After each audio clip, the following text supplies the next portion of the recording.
Do you know somebody who won't wear their seatbelt? Well, if they won't listen to their cars dinging, maybe you should add some of your own. Ding, ding, ding, ding. Go ahead, ding, kids. Chime ding, in. Ding, ding, ding. Hey, you on the street, tell this guy to wear a seatbelt. Ding, ding, ding. Yep, it's okay to speak up, because you know what? You could save their life. Learn more at buckleupva.com. A message from the Virginia Department of Motor Vehicles. After the pirates' attack, Jim has a terrible yet brilliant idea. Robert Louis Stevenson, today on the Classic Tales podcast.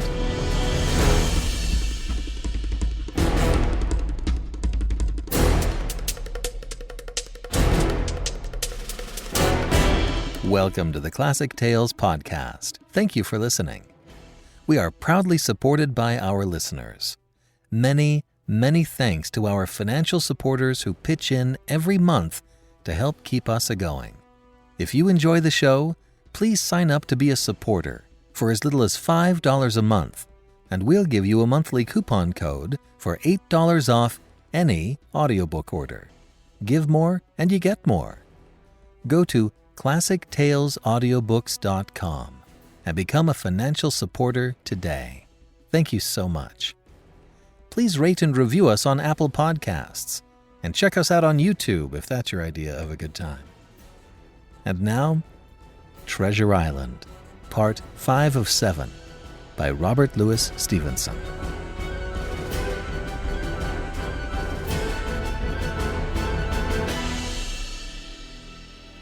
Chapter 6, The Attack.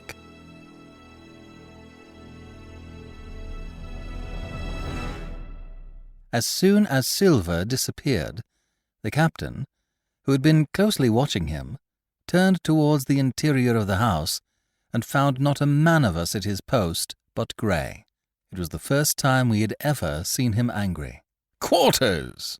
he roared, and then, as we all slunk back to our places, "Gray," he said, "I'll put your name in the log.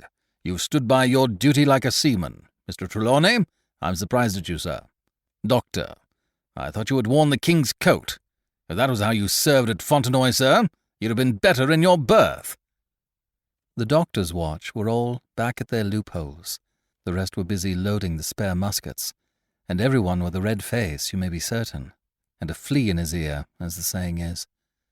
The captain looked on for a while in silence. Then he spoke.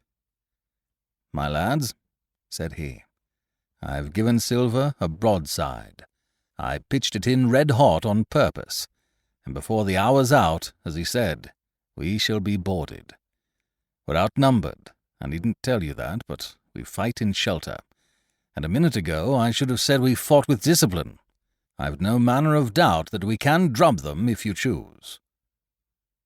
Then he went the rounds and saw, as he said, that all was clear. On the two short sides of the house, east and west, there were only 2 loopholes. On the south side, where the porch was, 2 again, and on the north side, 5. There was a round score of muskets for the 7 of us. The firewood had been built into 4 piles, tables, you might say, one about the middle of each side, and on each of these tables some ammunition and 4 loaded muskets were laid ready to the hand of the defenders. In the middle, the cutlasses lay ranged. "Toss out the fire," said the captain. "The chill is past, and we mustn't have smoke in our eyes." The iron fire-basket was carried bodily out by Mr. Trelawney, and the embers smothered among sand. "Hawkins hasn't had his breakfast. Hawkins, help yourself, and back to your post to eat it," continued Captain Smollett. "Lively now, my lad. You'll want it before you've done.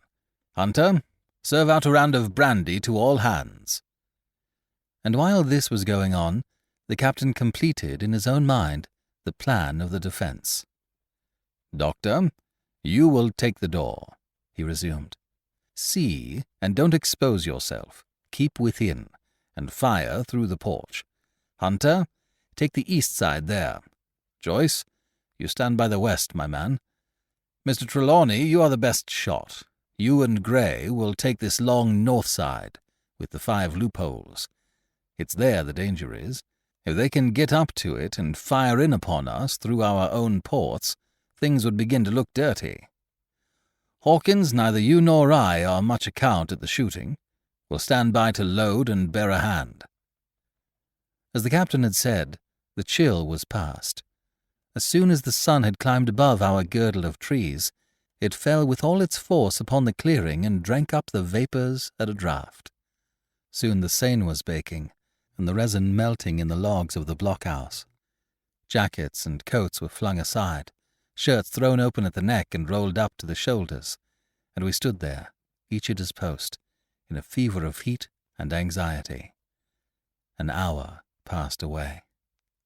"Hang them," said the captain. "This is as dull as the doldrums. Grey, whistle for a wind." And just at that moment came the first news of the attack. "If you please, sir," said Joyce, "if I see anyone am I to fire?" "I told you so," cried the captain. "Thank you, sir," returned Joyce with the same quiet civility. Nothing followed for a time, but the remark had set us all on the alert, straining ears and eyes, the musketeers with their pieces balanced in their hands, the captain out in the middle of the blockhouse with his mouth very tight and a frown on his face. So some seconds passed, till suddenly Joyce whipped up his musket and fired. The report had scarcely died away ere it was repeated and repeated from without in a scattering volley, shot behind shot, like a string of geese from every side of the enclosure.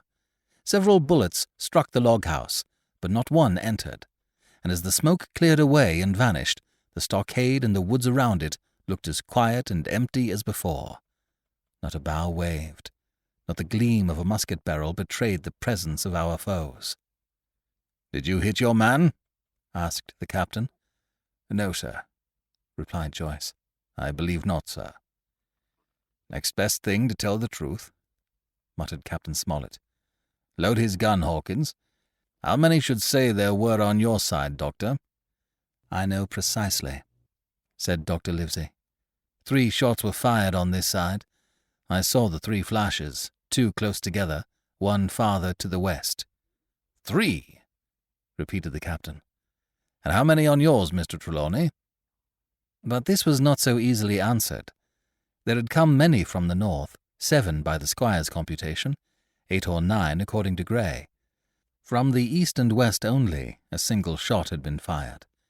It was plain, therefore, that the attack would be developed from the north, and that on the other 3 sides we were only to be annoyed by a show of hostilities. But Captain Smollett made no change in his arrangements. If the mutineers succeeded in crossing the stockade, he argued, they would take possession of any unprotected loophole and shoot us down like rats in our own stronghold. Nor had we much time left to us for thought.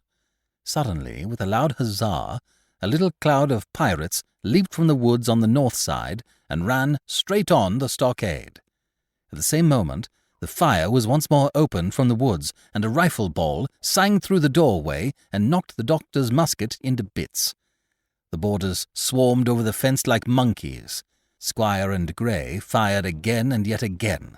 3 men fell, 1 forwards into the enclosure, 2 back on the outside. But of these 1 was evidently more frightened than hurt, for he was on his feet again in a crack and instantly disappeared among the trees. 2 had bit the dust, 1 had fled, 4 had made good their footing inside our defences, while from the shelter of the woods 7 or 8 men, each evidently supplied with several muskets, kept up a hot though useless fire on the log-house. The 4 who had boarded made straight before them for the building, shouting as they ran, and the men among the trees shouted back to encourage them. Several shots were fired, but such was the hurry of the marksmen that not one appears to have taken effect. In a moment, the 4 pirates had swarmed up the mound and were upon us. The head of Job Anderson, the boatswain, appeared at the middle loophole. "At 'em! All hands! All hands!" he roared in a voice of thunder. At the same moment, another pirate grasped Hunter's musket by the muzzle, wrenched it from his hands, plucked it through the loophole, and with one stunning blow laid the poor fellow senseless on the floor. Meanwhile a third, running unharmed all around the house, appeared suddenly in the doorway and fell with his cutlass on the doctor. Our position was utterly reversed. A moment since we were firing, under cover, at an exposed enemy. Now it was we who lay uncovered and could not return a blow. The log house was full of smoke, to which we owed our comparative safety. Cries and confusion, the flashes and reports of pistol shots, and one loud groan rang in my ears. "Out, lads, out, and fight 'em in the open! Cutlasses!" cried the captain. I snatched a cutlass from the pile, and someone, at the same time snatching another, gave me a cut across the knuckles which I hardly felt. I dashed out of the door into the clear sunlight. Someone was close behind, I know not whom. Right in front, the doctor was pursuing his assailant down the hill, and just as my eyes fell upon him, beat down his guard and sent him sprawling on his back with a great slash across the face. "Round the house, lads, round the house!" cried the captain, and even in the hurly-burly I perceived a change in his voice. Mechanically I obeyed, turned eastwards, and with my cutlass raised, ran round the corner of the house. Next moment I was face to face with Anderson. He roared aloud, and his hanger went up above his head, flashing in the sunlight. I had not time to be afraid, but as the blow still hung impending, leaped in a trice upon one side, and missing my foot in the soft sand, rolled headlong down the slope. When I had first sallied from the door, the other mutineers had been already swarming up the palisade to make an end of us. One man, in a red nightcap, with his cutlass in his mouth, had even got upon the top and thrown a leg across. Well, so short had been the interval that when I found my feet again all was in the same posture, the fellow with the red nightcap still halfway over, another still just showing his head above the top of the stockade. And yet in this breath of time the fight was over, and the victory was ours.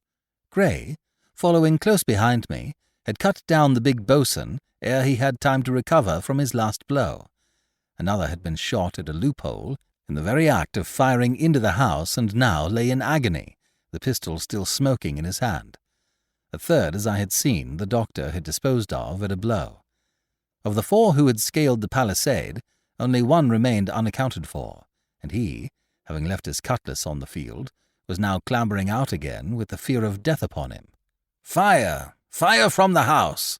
cried the doctor, "and you lads, back into cover!" But his words were unheeded.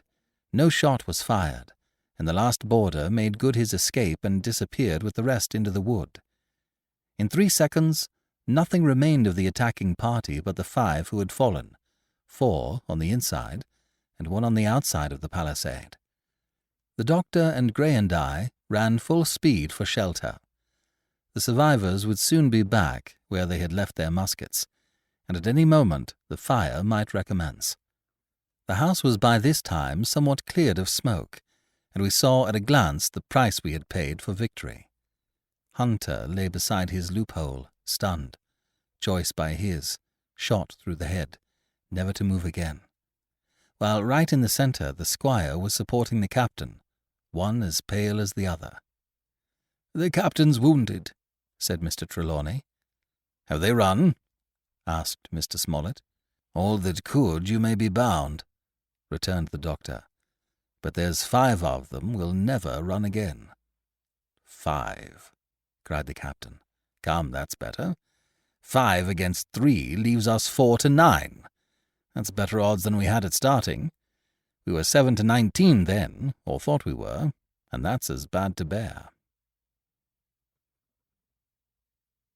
Part 5. My Sea Adventure. Chapter 1. How my sea adventure began.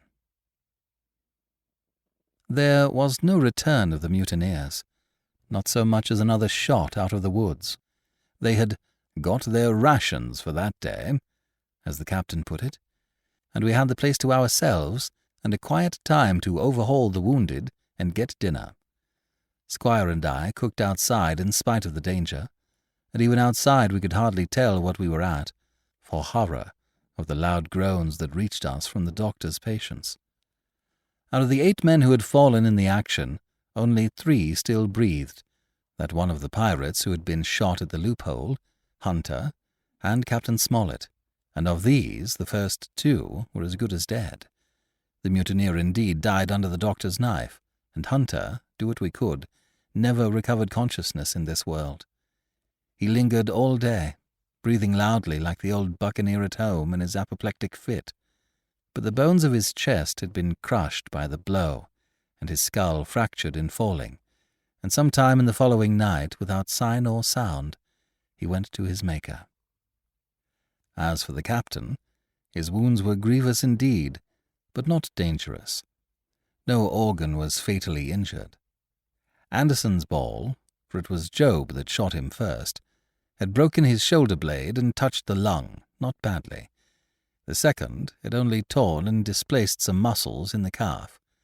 He was sure to recover, the doctor said, but in the meantime, and for weeks to come, he must not walk nor move his arm, nor so much as speak when he could help it. My own accidental cut across the knuckles was a flea bite. Dr. Livesey patched it up with plaster and pulled my ears for me into the bargain.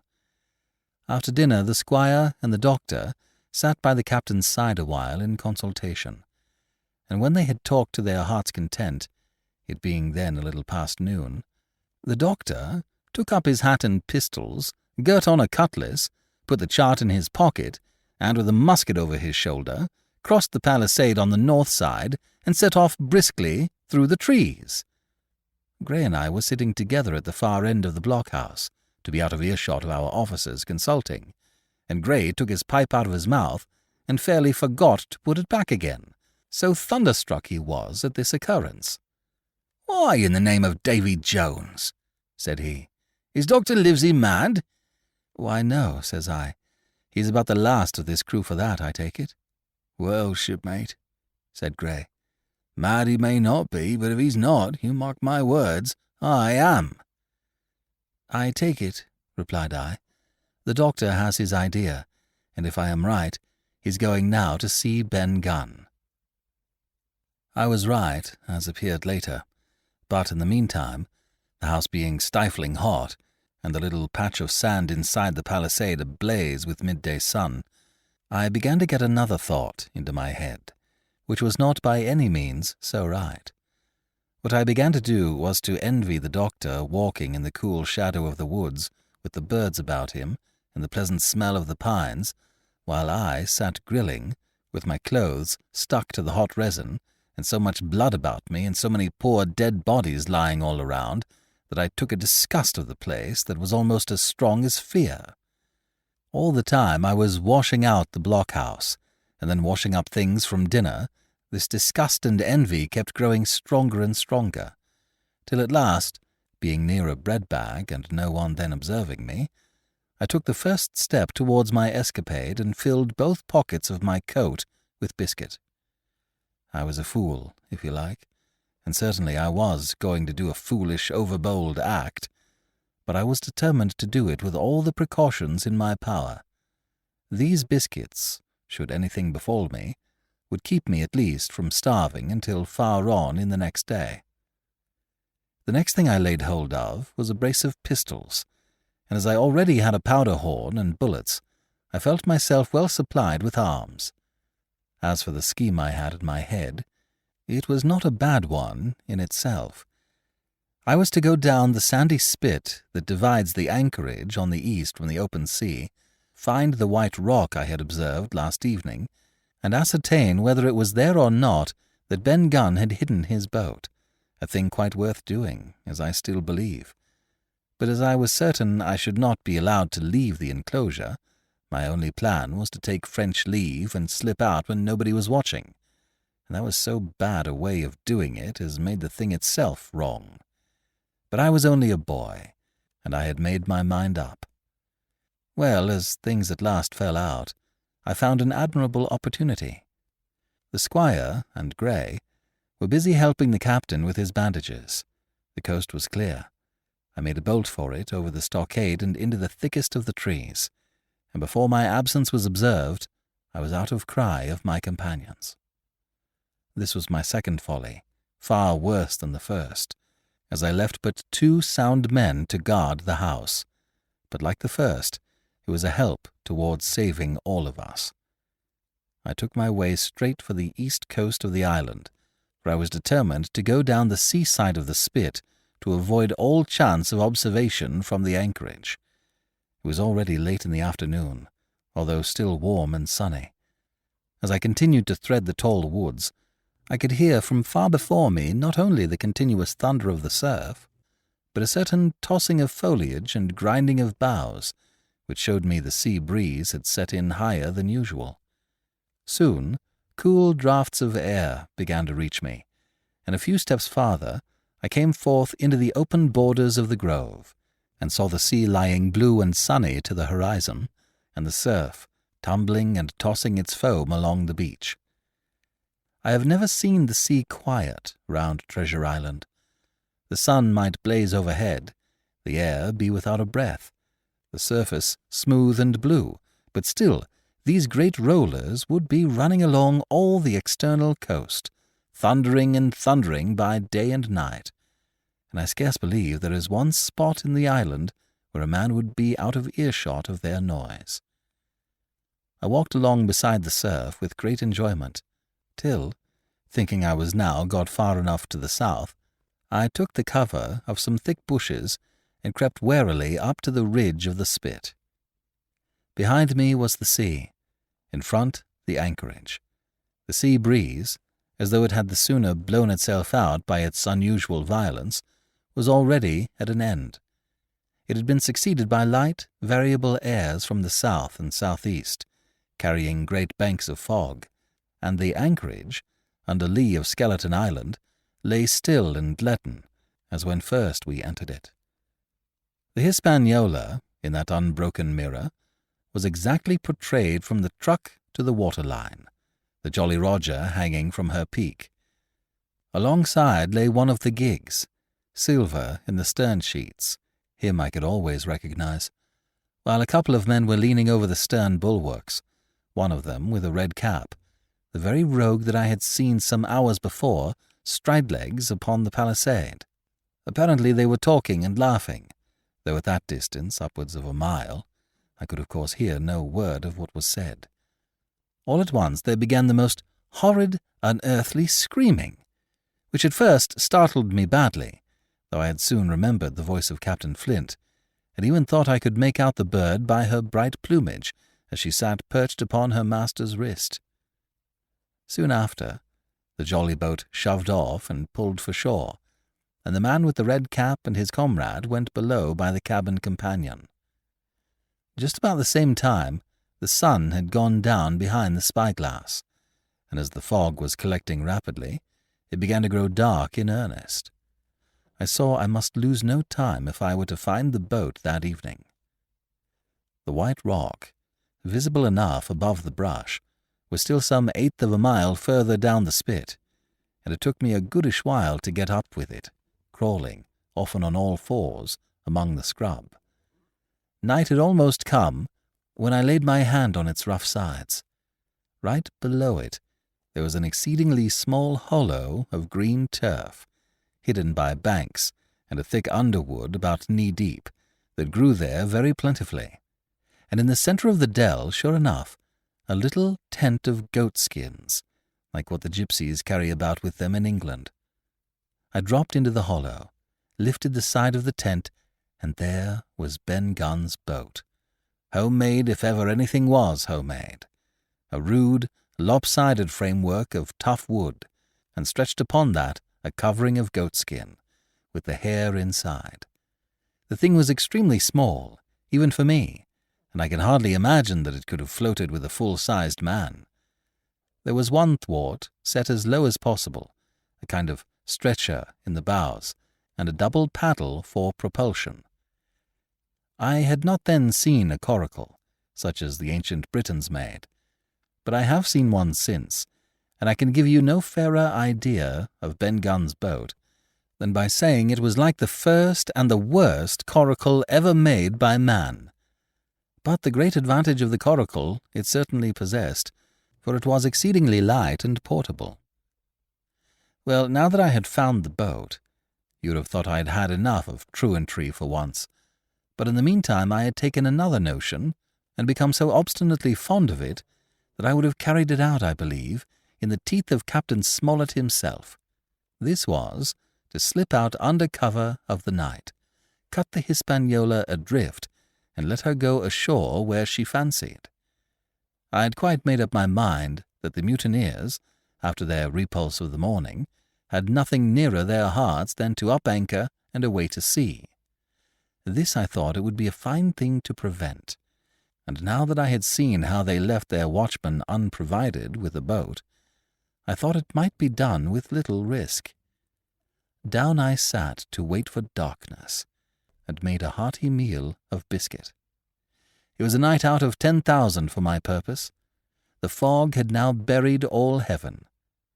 As the last rays of daylight dwindled and disappeared, absolute blackness settled down on Treasure Island, and when, at last, I shouldered the Coracle and groped my way stumblingly out of the hollow where I had supped, there were but 2 points visible on the whole anchorage. One was the great fire on shore, by which the defeated pirates lay carousing in the swamp. The other, a mere blur of light upon the darkness, indicated the position of the anchored ship. She had swung round to the ebb. Her bow was now towards me. The only lights on board were the cabin, and what I saw was merely a reflection on the fog of the strong rays that flowed from the stern window. The ebb had already run some time, and I had to wade through a long belt of swampy sand, where I sank several times above the ankle before I came to the edge of the retreating water, and wading a little way in with some strength and dexterity, set my coracle keel downwards on the surface. Chapter 2. The Ebbtide Runs. The Coracle, as I had ample reason to know before I was done with her, was a very safe boat for a person of my height and weight, both buoyant and clever in a sea way, but she was the most cross-grained, lopsided craft to manage. Do as you pleased, she always made more leeway than anything else, and turning round and round was the manoeuvre she was best at. Even Ben Gunn himself has admitted that she was queer to handle till you knew her way. Certainly I did not know her way. She turned in every direction but the one I was bound to go. The most part of the time we were broadside on, and I am very sure I never should have made the ship at all but for the tide. By good fortune, paddle as I pleased, the tide was still sweeping me down, and there lay the Hispaniola right in the fairway, hardly to be missed. First, she loomed before me like a blot of something yet blacker than darkness. Then her spars and hull began to take shape, and the next moment, as it seemed, for the farther I went, the brisker grew the current of the ebb, I was alongside of her hawser and had laid hold. The hawser was as taut as a bowstring, and the current so strong she pulled upon her anchor. All round the hull, in the blackness, the rippling current bubbled and chattered like a little mountain stream. One cut with my sea gully, and the Hispaniola would go humming down the tide. So far so good, but it next occurred to my recollection that a taut hawser, suddenly cut, is a thing as dangerous as a kicking horse. 10 to 1, if I was so foolhardy as to cut the Hispaniola from her anchor, I and the Coracle would be knocked clean out of the water. This brought me to a full stop, and if fortune had not again particularly favoured me, I should have had to abandon my design. But the light airs which had begun blowing from the southeast and south had hauled round after nightfall into the southwest. Just while I was meditating, a puff came, caught the Hispaniola, and forced her up into the current, and to my great joy I felt the hawser slacken in my grasp, and the hand by which I held it dip for a second under water.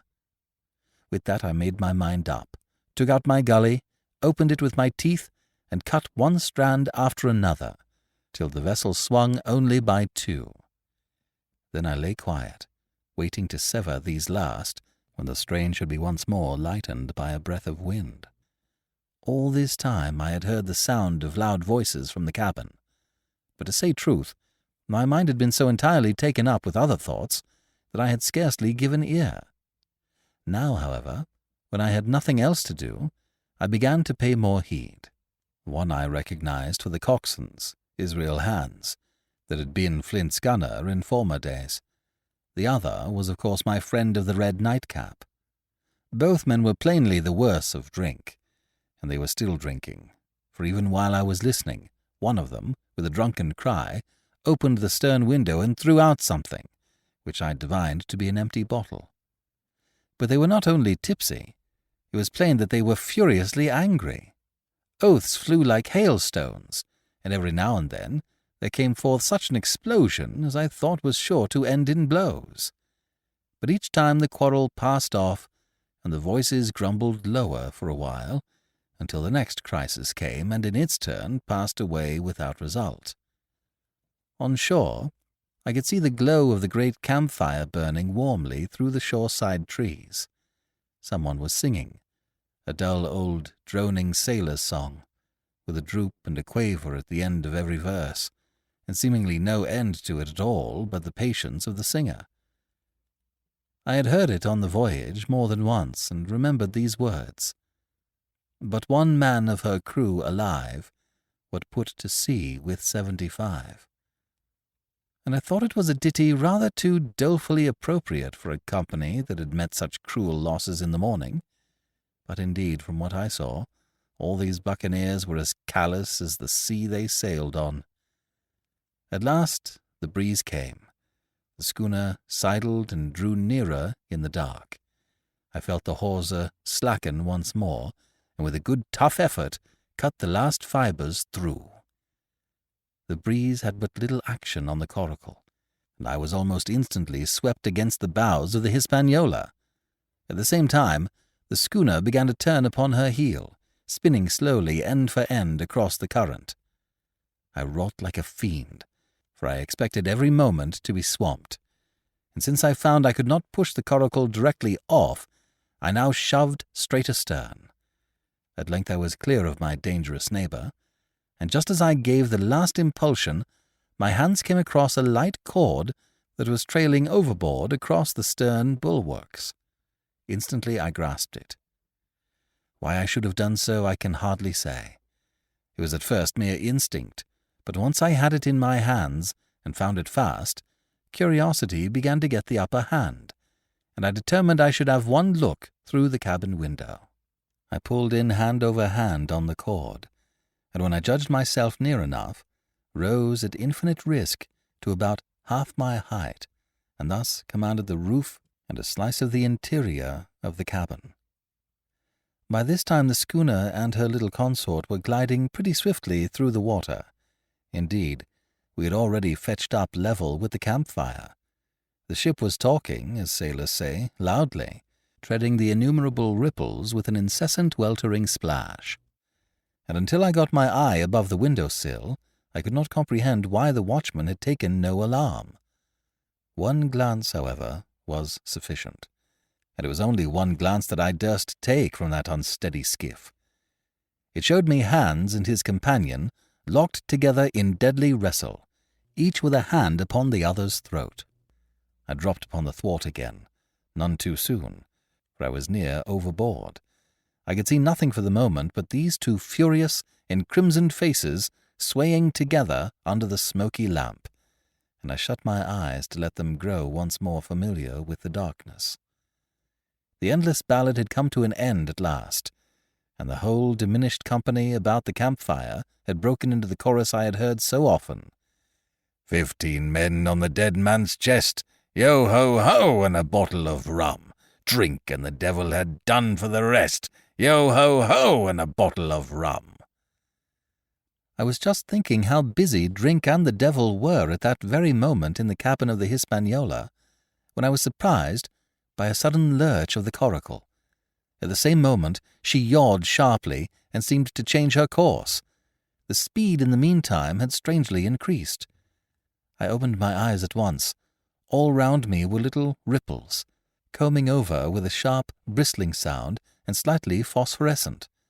The Hispaniola herself, a few yards in whose wake I was still being whirled along, seemed to stagger in her course, and I saw her spars toss a little against the blackness of the night.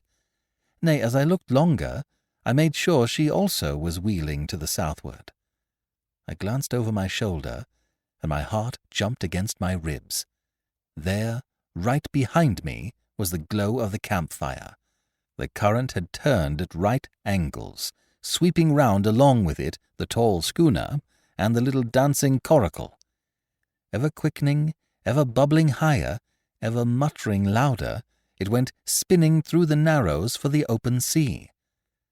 Suddenly, the schooner in front of me gave a violent yaw, turning, perhaps, through 20 degrees, and almost at the same moment one shout followed another from on board. I could hear feet pounding on the companion ladder, and I knew that the two drunkards had at last been interrupted in their quarrel and awakened to a sense of their disaster. I lay down flat in the bottom of that wretched skiff and devoutly recommended my spirit to its Maker. At the end of the straits, I made sure we must fall into some bar of raging breakers, where all of my troubles would be ended speedily, and though I could perhaps bear to die, I could not bear to look upon my fate as it approached. So I must have lain for hours, continually beaten to and fro upon the billows, now and again wetted with flying sprays, and never ceasing to expect death at the next plunge. Gradually weariness grew upon me. A numbness, an occasional stupor, fell upon my mind, even in the midst of my terrors, until sleep at last supervened, and in my sea-tossed coracle I lay and dreamed of home and the old Admiral Benbow. Chapter 3. The Cruise of the Coracle. It was broad day when I awoke, and found myself tossing at the southwest end of Treasure Island. The sun was up, but was still hid from me behind the great bulk of the spyglass, which on this side descended almost to the sea in formidable cliffs. Haulbowline Head and Mizzenmast Hill were at my elbow, the hill bare and dark, the head bound with cliffs 40 or 50 feet high, and fringed with great masses of fallen rock. I was scarce a quarter of a mile to seaward, and it was my first thought to paddle in and land. That notion was soon given over. Among the fallen rocks the breakers spouted and bellowed. Loud reverberations, heavy sprays flying and falling, succeeded one another from second to second, and I saw myself, if I ventured nearer, dashed to death upon the rough shore, or spending my strength in vain to scale the beetling crags. Nor was that all, for crawling together on flat tables of rock, or letting themselves drop into the sea with loud reports, I beheld huge, slimy monsters, soft snails, as it were, of incredible bigness, 2 or 3 score of them together, making the rocks to echo with their barkings.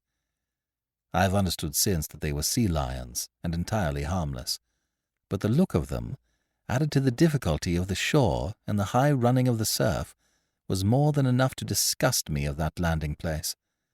I felt willing rather to starve at sea than to confront such perils. In the meantime, I had a better chance, as I supposed, before me. North of Haulbowline Head, the land runs in a long way, leaving at low tide a long stretch of yellow sand. To the north of that again, there comes another cape, Cape of the Woods, as it was marked upon the chart, buried in tall green pines, which descended to the margin of the sea. I remembered what Silver had said about the current that sets northward along the whole west coast of Treasure Island, and seeing from my position that I was already under its influence, I preferred to leave Haulbowline Head behind me and reserve my strength for an attempt to land upon the kindlier-looking Cape of the Woods. There was a great, smooth swell upon the sea, the wind blowing steady and gentle from the south. There was no contrariety between that and the current, and the billows rose and fell unbroken. Had it been otherwise, I must long ago have perished, but as it was, it is surprising how easily and securely my little and light boat could ride. Often, as I still lay at the bottom and kept no more than an eye above the gunwale, I would see a big blue summit heaving close above me. Yet the coracle would but bounce a little, dance as if on springs, and subside on the other side into the trough as lightly as a bird. I began after a little to grow very bold and sat up to try my skill at paddling. But even a small change in the disposition of the weight will produce violent changes in the behavior of a coracle, and I had hardly moved before the boat, giving up at once her gentle dancing movement, ran straight down a slope of water so steep that it made me giddy, and struck her nose with a spout of spray deep into the side of the next wave. I was drenched and terrified, and fell instantly back into my old position, whereupon the coracle seemed to find her head again, and led me as softly as before among the billows. It was plain she was not to be interfered with, and at that rate, since I could no way influence her course, what hope had I left of reaching land? I began to be horribly frightened, but I kept my head for all that.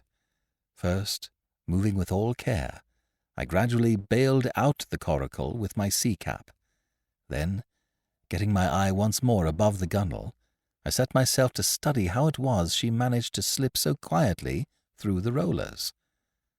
I found each wave, instead of the big, smooth, glossy mountain it looks from shore or from any vessel's deck, was for all the world like any range of hills on dry land, full of peaks and smooth places and valleys. The coracle, left to herself, turning from side to side, threaded, so to speak, her way through these lower parts and avoided the steep slopes and higher, toppling summits of the wave. Well now, thought I to myself, it is plain I must lie where I am and not disturb the balance. But it is plain also that I can put the paddle over the side and from time to time in smooth places give her a shove or two towards land. No sooner thought upon than done. There I lay on my elbows in the most trying attitude, and every now and again gave a weak stroke or two to turn her head to shore. It was very tiring and slow work, yet I did visibly gain ground, and as we drew near the cape of the woods, though I saw I must infallibly miss that point, I had still made some 100 yards of easting. I was indeed close in. I could see the cool green tree-tops swaying together in the breeze, and I felt sure I should make the next promontory without fail. It was high time, for I now began to be tortured with thirst. The glow of the sun from above, its thousand-fold reflection from the waves, the sea-water that fell and dried upon me, caking the very lips with salt, combined to make my throat burn and my brain ache. The sight of the trees so near at hand had almost made me sick with longing, but the current had soon carried me past the point, and as the next reach of sea opened out, I beheld a sight that changed the nature of my thoughts. Right in front of me, not half a mile away, I beheld the Hispaniola under sail. I made sure, of course, that I should be taken, but I was so distressed for want of water that I scarce knew whether to be glad or sorry at the thought. And long before I had come to a conclusion, surprise had taken entire possession of my mind, and I could do nothing but stare and wonder. The Hispaniola was under her mainsail and 2 jibs, and the beautiful white canvas shone in the sun like snow or silver. When I first sighted her, all her sails were drawing. She was lying a course about northwest, and I presumed the men on board were going round the island on their way back to the anchorage.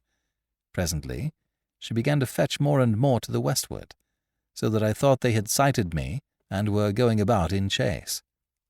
At last, however, she fell right into the wind's eye, was taken dead aback, and stood there a while, helpless, with her sails shivering.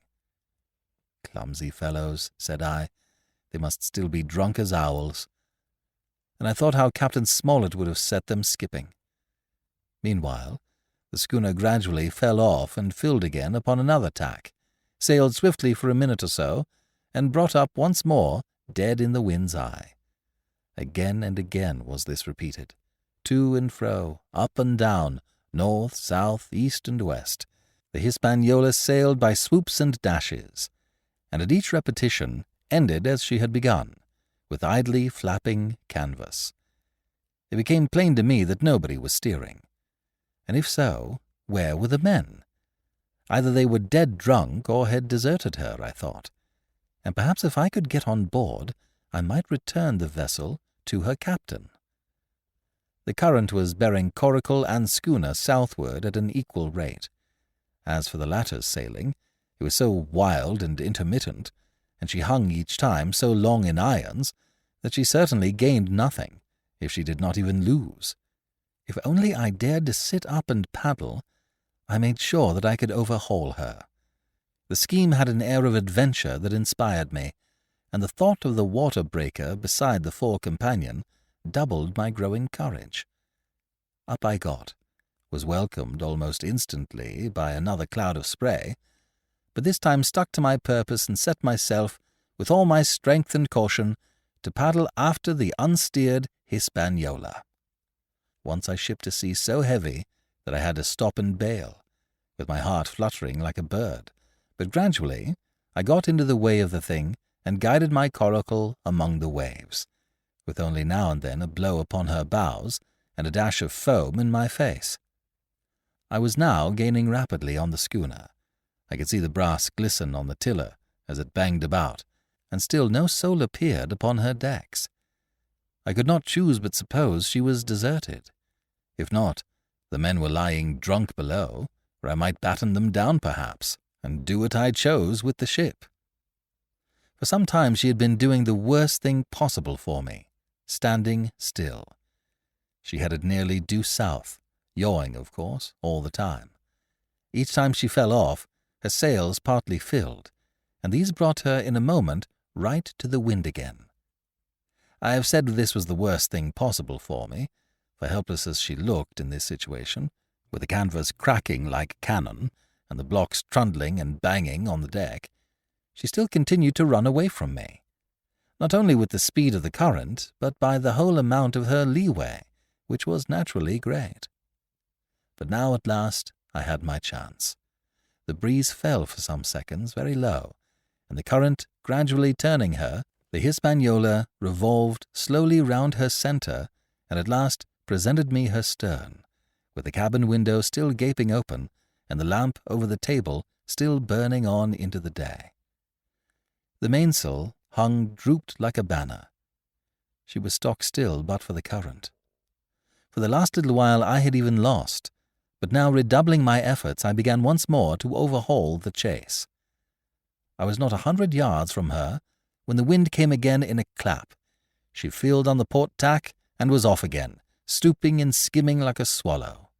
My first impulse was one of despair, but my second was towards joy. Round she came, till she was broadside on to me, round still, till she had covered a half, and then 2/3, and then 3/4 of the distance that separated us. I could see the waves boiling white under her forefoot. Immensely tall she looked to me from my low station in the coracle. And then, of a sudden, I began to comprehend. I had scarce time to think, scarce time to act and save myself. I was on the summit of one swell when the schooner came stooping over the next. The bowsprit was over my head. I sprang to my feet and leaped, stamping the coracle under water.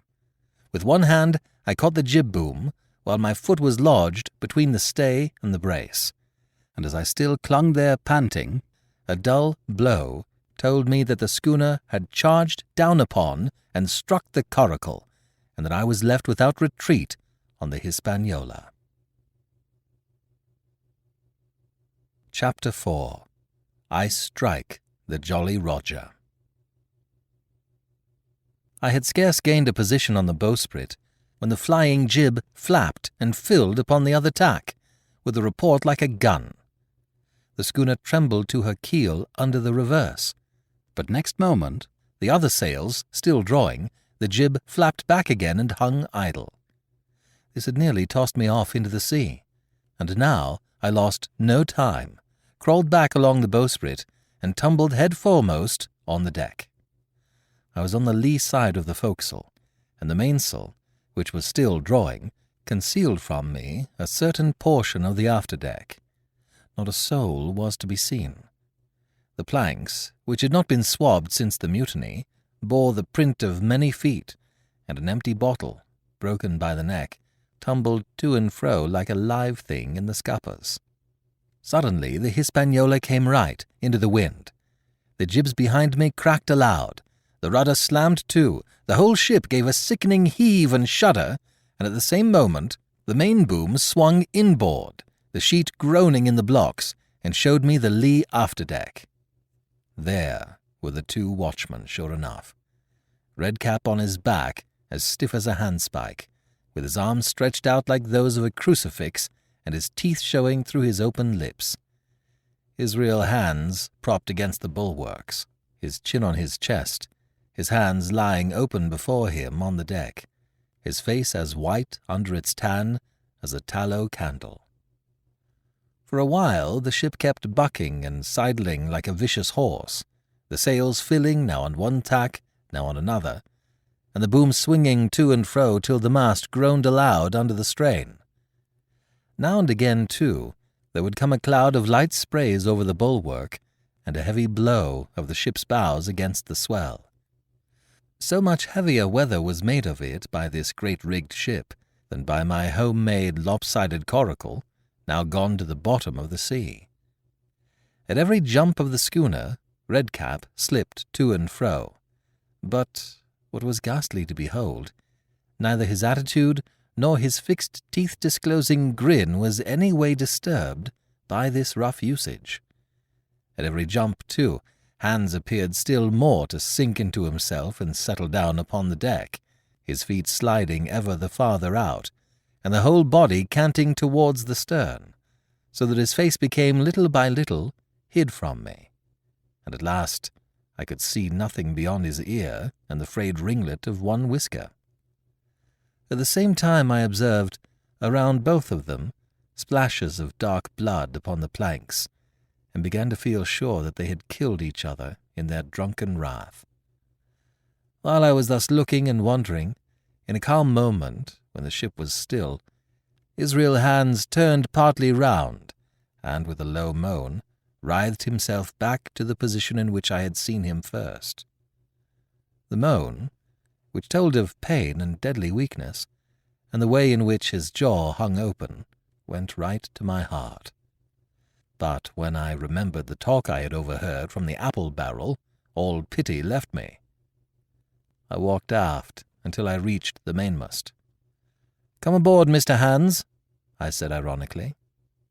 He rolled his eyes round heavily, but he was too far gone to express surprise. All he could do was to utter one word, "Brandy." It occurred to me there was no time to lose, and dodging the boom as it once more lurched across the deck, I slipped aft and down the companion stairs into the cabin. It was such a scene of confusion as you can hardly fancy. All the lock-fast places had been broken open in quest of the chart. The floor was thick with mud, where ruffians had sat down to drink or consult after wading in the marshes round their camp. The bulkheads, all painted in clear white and beaded round with gilt, bore a pattern of dirty hands. Dozens of empty bottles clinked together in corners to the rolling of the ship. One of the doctor's medical books lay open on the table, half of the leaves gutted out, I suppose, for pipe lights. In the midst of all this, the lamp still cast a smoky glow, obscure and brown as umber. I went into the cellar. All the barrels were gone, and of the bottles a most surprising number had been drunk out and thrown away. Certainly, since the mutiny began, not a man of them could ever have been sober. Foraging about, I found a bottle with some brandy left for Hans, and for myself I routed out some biscuit, some pickled fruits, a great bunch of raisins, and a piece of cheese. With these I came on deck, put down my own stock behind the rudder-head, and well out of the coxswain's reach, went forward to the water-breaker, and had a good deep drink of water, and then, and not till then, gave Hans the brandy. He must have drunk a gill before he took the bottle from his mouth. "Aye," said he. "By thunder, I wanted some of that." I had sat down already in my own corner and begun to eat. "Much hurt?" I asked him. He grunted, or rather, I might say he barked. "If that doctor was aboard," he said, "I'd be right enough in a couple of turns, but I don't have no manner of luck, you see, and that's what's the matter with me. As for that swab, he's good and dead, he is," he added, indicating the man with the red cap. "You aren't no seaman anyhow, and where might you have come from?" "Well," said I, "I've come aboard to take possession of this ship, Mr. Hans, and you'll please regard me as your captain until further notice." He looked at me sourly enough, but said nothing. Some of the colour had come back into his cheeks, though he still looked very sick and still continued to slip out and settle down as the ship banged about. "By the by," I continued, "I can't have these colours, Mr. Hans, and by your leave I'll strike 'em. Better none than these." And again dodging the boom, I ran to the colour lines, handed down their cursed black flag, and chucked it overboard. "God save the King," said I, waving my cap, "and there's an end to Captain Silver." He watched me keenly and slyly, his chin all the while on his breast. "I reckon," he said at last, "I reckon, Captain Hawkins, you'll kind of want to get ashore now. Suppose we talks?" "Why, yes," says I. "With all my heart, Mr. Hans, say on." And I went back to my meal with a good appetite. "This man," he began, nodding feebly at the corpse. "O'Brien were his name, a rank Irelander. This man and me got the canvas on her, meaning for to sail her back. Well, he's dead now, he is, as dead as bilge. And who's to sail this ship, I don't see. Without I gives you a hint, you ain't that man, as far as I can tell. Now, look here. You gives me food and drink, and an old scarf or handkercher to tie my wound up, you do. And I'll tell you how to sail her, and that's about square all round, I take it." "I'll tell you one thing," says I. "I'm not going back to Captain Kidd's anchorage. I mean to get into North Inlet and beach her quietly there." "To be sure you did," he cried. "I ain't such an infernal lubber after all, I can see, can't I? I've tried my fling, I have, and I've lost. And it's you has the wind of me. North Inlet? Why, I haven't no choice, not I. I'd help you sail her up to Execution Dock, by thunder, so I would." Well, as it seemed to me, there was some sense in this. We struck our bargain on the spot. In 3 minutes I had the Hispaniola sailing easily before the wind along the coast of Treasure Island, with good hopes of turning the northern point ere noon, and beating down again as far as North Inlet before high water, when we might beach her safely and wait till the subsiding time permitted us to land. Then I lashed the tiller and went below to my own chest, where I got a soft silk handkerchief of my mother's. With this, and with my aid, Hans bound up the great bleeding stab he had received in the thigh, and after he had eaten a little and had a swallow or two more of the brandy, he began to pick up visibly, sat straighter up, spoke louder and clearer, and looked in every way another man. The breeze served us admirably. We skimmed before it like a bird, the coast of the island flashing by, and the view changing every minute. Soon we were past the highlands, and bowling beside low sandy country, sparsely dotted with dwarf pines, and soon we were beyond that again, and had turned the corner of the rocky hill that ends the island to the north. I was greatly elated with my new command, and pleased with the bright sunshiny weather and these different prospects of the coast. I had now plenty of water and good things to eat, and my conscience, which had smitten me hard for my desertion, was quieted by the great conquest I had made. I should, I think, have had nothing left me to desire but for the eyes of the coxswain as they followed me derisively about the deck, and the odd smile that appeared continually on his face. It was a smile that had in it something of both pain and weakness, a haggard old man's smile. But there was beside that a grain of derision, a shadow of treachery in his expression, as he craftily watched and watched and watched me at my work. Chapter 5. Israel Hands. The wind, serving us to a desire, now hauled into the west. We could run so much the easier from the northeast corner of the island to the mouth of the North Inlet. Only, as we had no power to anchor, and dared not beach her till the tide had flowed a good deal farther, time hung on our hands. The coxswain told me how to lay the ship to. After a good many trials I succeeded, and we both sat in silence over another meal. "Captain," said he at length, with that same uncomfortable smile, "here's my old shipmate, O'Brien.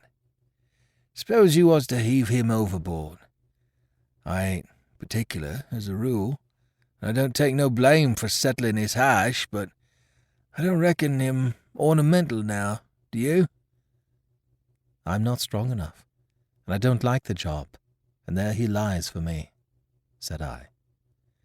"This here's an unlucky ship, this Hispaniola, Jim," he went on blinking. "There's a power of men been killed in this Hispaniola. A sight of poor seamen dead and gone since you and me took ship to Bristol. I never seen such dirty luck, not I. There was this here O'Brien now, he's dead, ain't he? Well, now I'm no scholar, and you're a lad as can read and figure, and to put it straight, do you take it as a dead man is dead for good, or do he come alive again?" "You can kill the body, Mr. Hands, but not the spirit. You must know that already," I replied. "O'Brien there is in another world, and may be watching us." "Ah," says he. "Well, that's unfortunate. It appears as if killing parties was a waste of time. Howsomever, spirits don't reckon for much, by what I've seen. I'll chance it with the spirits, Jim. And now you spoke up free, and I'll take it kind if you'd step down into that there cabin and get me shiver me timbers, I can't hit the name on it. Will you give me a bottle of wine, Jim? This here brandy's too strong for my head." Now the coxswain's hesitation seemed to be unnatural, and as for the notion of his preferring wine to brandy, I entirely disbelieved it. The whole story was a pretext. He wanted me to leave the deck. So much was plain. But with what purpose I could in no way imagine. His eyes never met mine. They kept wandering to and fro, up and down, now with a look to the sky, now with a flitting glance upon the dead O'Brien. All the time he kept smiling and putting his tongue out in the most guilty, embarrassed manner, so that a child could have told that he was bent on some deception. I was prompt with my answer, however, for I saw where my advantage lay, and that was with a fellow so densely stupid I could easily conceal my suspicions to the end. "Some wine?" I said. "Far better. Will you have white or red?" "Well, I reckon it's about the blessed same to me, shipmate," he replied. "So it's strong and plenty of it. What's the odds?" "All right," I answered. "I'll bring you port, Mr. Hands, but I'll have to dig for it." With that, I scuttled down the companion with all the noise I could, slipped off my shoes, ran quietly along the sparred gallery, mounted the forecastle ladder, and popped my head out of the fore companion. I knew he would not expect to see me there, yet I took every precaution possible, and certainly the worst of my suspicions proved too true. He had risen from his position to his hands and knees, and though his leg obviously hurt him pretty sharply when he moved, for I could hear him stifle a groan, yet it was at a good rattling rate that he trailed himself across the deck. In half a minute he had reached the port scuppers and picked, out of a coil of rope, a long knife, or rather a short dirk, discoloured to the hilt with blood. He looked upon it for a moment, thrusting forth his underjaw, tried the point upon his hand, and then hastily concealing it in the bosom of his jacket, trundled back again into his old place against the bulwark. This was all that I required to know. Israel could move about, he was now armed, and if he had been at so much trouble to get rid of me, it was plain that I was meant to be the victim. What he would do afterwards, whether he would try to crawl right across the island from North Inlet to the camp among the swamps, or whether he would fire Long Tom, trusting that his own comrades might come first to help him, was of course more than I could say. Yet I felt sure that I could trust him in one point, since in that our interests jumped together, and that was in the disposition of the schooner. We both desired to have her stranded safe enough, in a sheltered place, and so that, when the time came, she could be got off again, with as little labour and danger as might be. And until that was done, I considered that my life would certainly be spared. While I was thus turning the business over in my mind, I had not been idle with my body.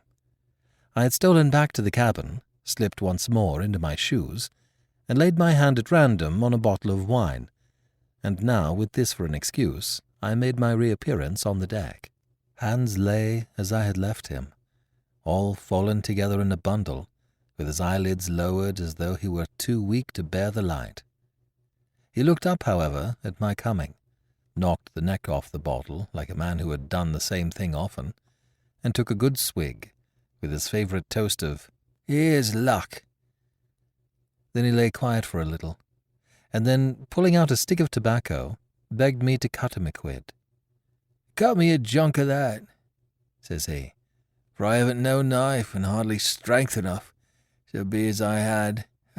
Jim, I reckon I've missed stays. Cut me a quid, as'll likely be the last, lad, for I'm for my long home, and no mistake." "Well," said I, "I'll cut you some tobacco, but if I was you and thought myself so badly, I would go to my prayers like a Christian man." "Why?" said he.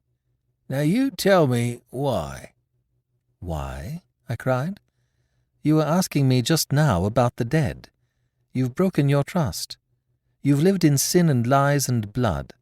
There's a man you killed lying at your feet this moment, and you ask me why? For God's mercy, Mr. Hans, that's why." I spoke with a little heat, thinking of the bloody dirk he had hidden in his pocket, and designed, in his ill thoughts, to end me with. He, for his part, took a great draught of the wine, and spoke with the most unusual solemnity. "For 30 years, he said, "I've sailed the seas and seen good and bad, better and worse, fair weather and foul, provisions running out, knives going and what not. Well, now I'll tell you, I never seen good come of goodness yet. Him as strikes first is my fancy. Dead men don't bite, them's my views. Amen, so be it. And now you look here," he added, suddenly changing his tone. "We've had about enough of this foolery. The tide's made good enough by now. You just take my orders, Captain Hawkins, and we'll sail slap in and be done with it." All told, we had scarce 2 miles to run, but the navigation was delicate. The entrance to this northern anchorage was not only narrow and shoal, but lay east and west, so that the schooner must be nicely handled to be got in.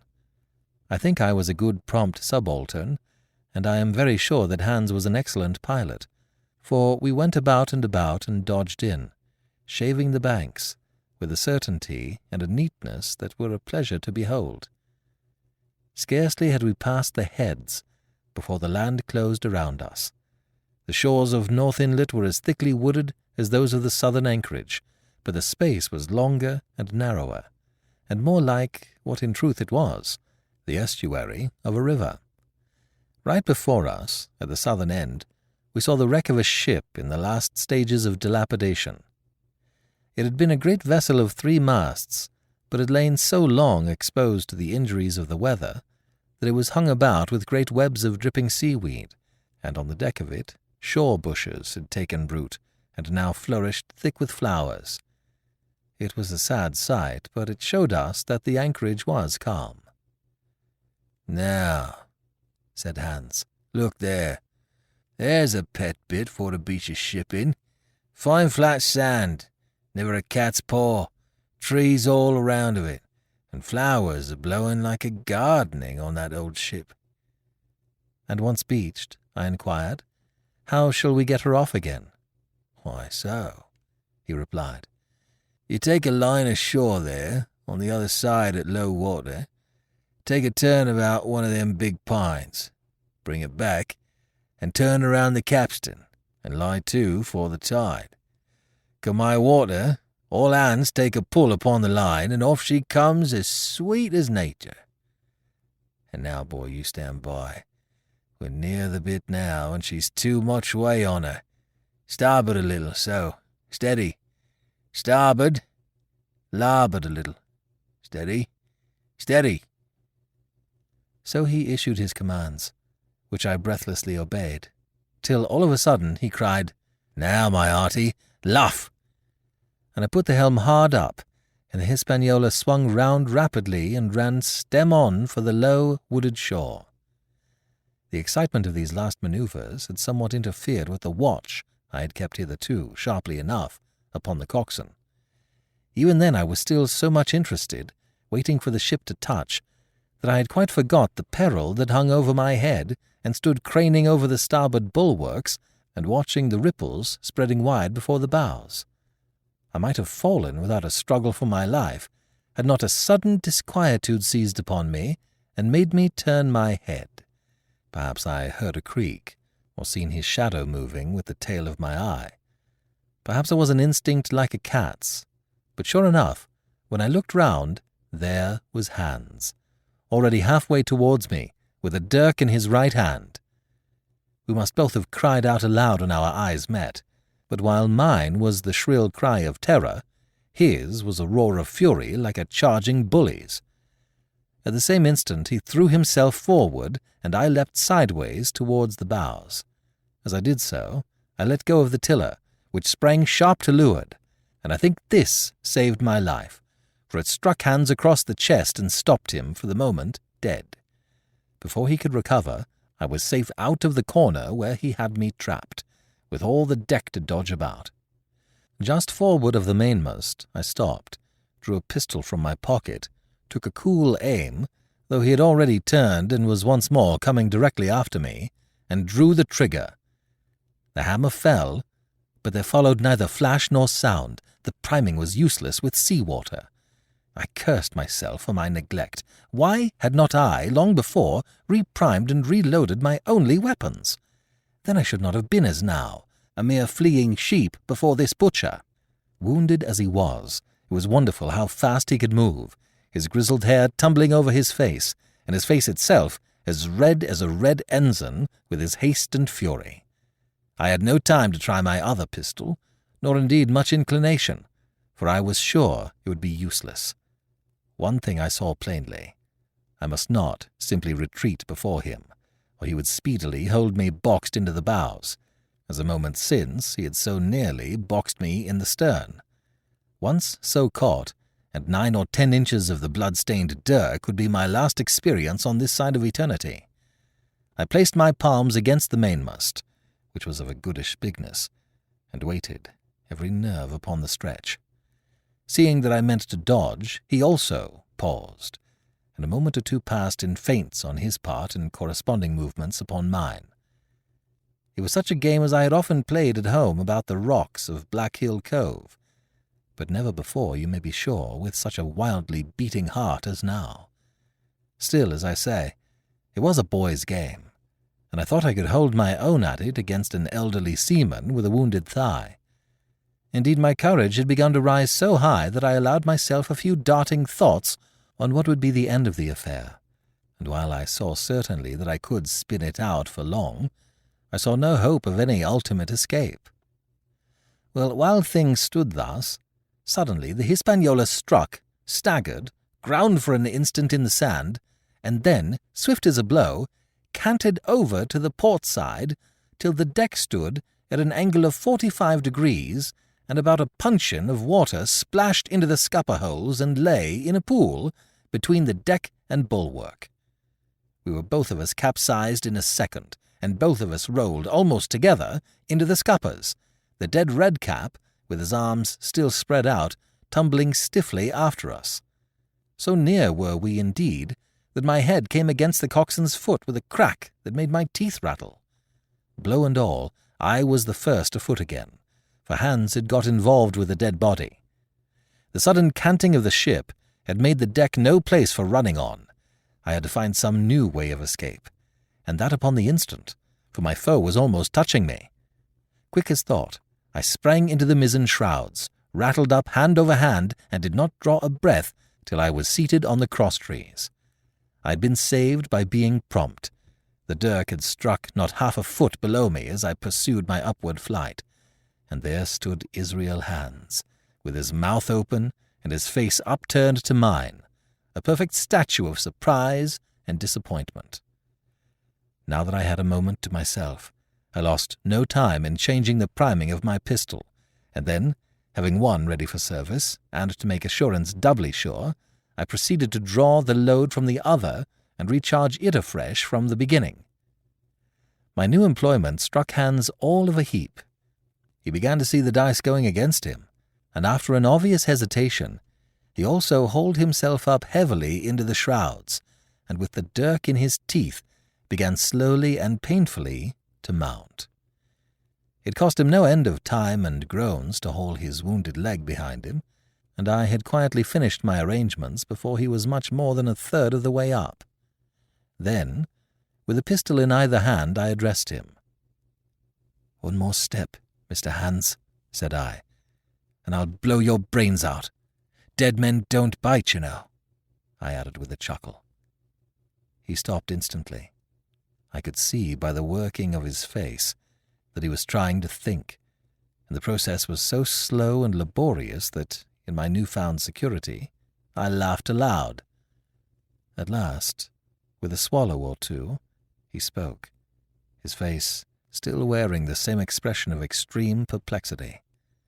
In order to speak, he had to take the dagger from his mouth, but in all else he remained unmoved. "Jim," says he, "I reckon we're fouled, you and me. We'll have to sign articles. I'd have had you but for that there lurch, but I don't have no luck, not I. And I reckon I'll have to strike, which comes hard, you see, for a master mariner to a ship's younker like you, Jim." I was drinking in his words and smiling away, as conceited as a cock upon a wall, when all in a breath back went his right hand over his shoulder. Something sang like an arrow through the air. I felt a blow, and then a sharp pang, and there I was, pinned by the shoulder to the mast. In the horrid pain and surprise of the moment, I scarce can say it was by my own volition, and I am sure it was without a conscious aim, both my pistols went off, and both escaped out of my hands.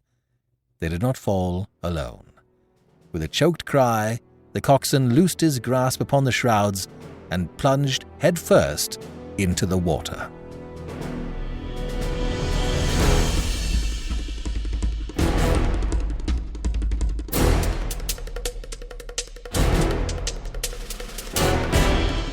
This is B.J. Harrison. I hope you've enjoyed this unabridged production of Treasure Island Part 5 of 7 by Robert Louis Stevenson.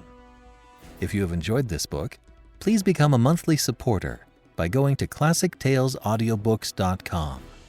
Donate $5 a month and you get a monthly coupon code for $8 off anything in the store. Give more and you get more. Thank you so much for your support. Thank you for joining me today and allowing classic literature to awaken your better self. Please join me every week, and we'll rediscover the greatest stories ever put to paper.